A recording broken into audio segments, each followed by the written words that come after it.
আগের ভিডিওতে তো তোমাদের বলেইছিলাম আমরা 3 দিনের জন্য একটা ছোট্ট ট্রিপে বেরিয়েছি। কাল চাঁদিপুর, নীলগিরি, পঞ্চলিঙ্গেশ্বর ঘুরে আজ সকাল সকাল বেরিয়ে পড়েছি শিমলিপাল জঙ্গল সফরে। জঙ্গলে ঢোকার আগে আমাদের ওখানে কিছু অফিসিয়াল ফর্মালিটিস কমপ্লিট করতে হলো। জঙ্গল অভিযানের জন্য আমাদের বুকিং অলরেডি অনলাইন থেকে করে রেখেছিলাম। কিভাবে বুকিং করবে, কি কি ডকুমেন্টেশন লাগবে, সবকিছুর ইনফরমেশন আমার লং ভিডিওতে অলরেডি দেওয়া আছে, অবশ্যই দেখে নিও। সব ফর্মালিটিস কমপ্লিট করে এবার শুরু হলো আমাদের জঙ্গল সফর।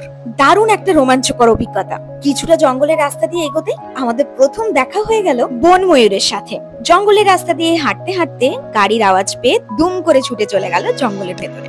এক্সাইটমেন্টে আমরা এগিয়ে চলেছি আরো গভীর জঙ্গলের ভেতরে।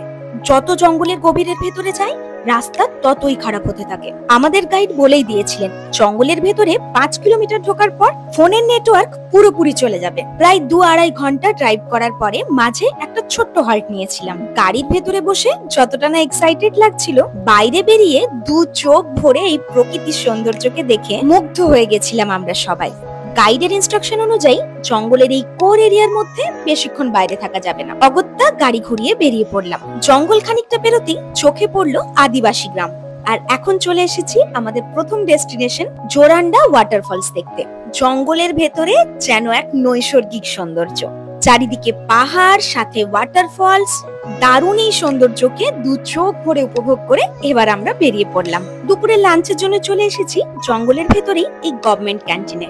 মেনুতে ছিল ভাত, ডাল, সবজি, দেশি মুরগির ঝোল, চাটনি, পাঁপড়। খাওয়া দাওয়া শেষ করে এবার বেরিয়ে পড়লাম। খাওয়া দাওয়া সারতে আমাদের বিকেল হয়ে যায়। আর ক্যান্টিনের ঠিক পাশেই মাঠের মধ্যে আদিবাসীদের একটা পরব হচ্ছিল। আমরাও যোগ দিয়েছিলাম ওনাদের সাথে। এরপর ছিল ফেরার পালা। স্মৃতির পাতায় দারুণ একটা রোমাঞ্চকর অভিজ্ঞতা নিয়ে ফিরছি আমরা। ফেরার পথেই একটা ধাবা থেকে রাতে ডিনারটাও সেরে নিলাম। কাল সকাল বেরোবো ঘাটশিলা ঘুরতে। ঘাটশিলা ভ্রমণ আসছে নেক্সট পার্টে।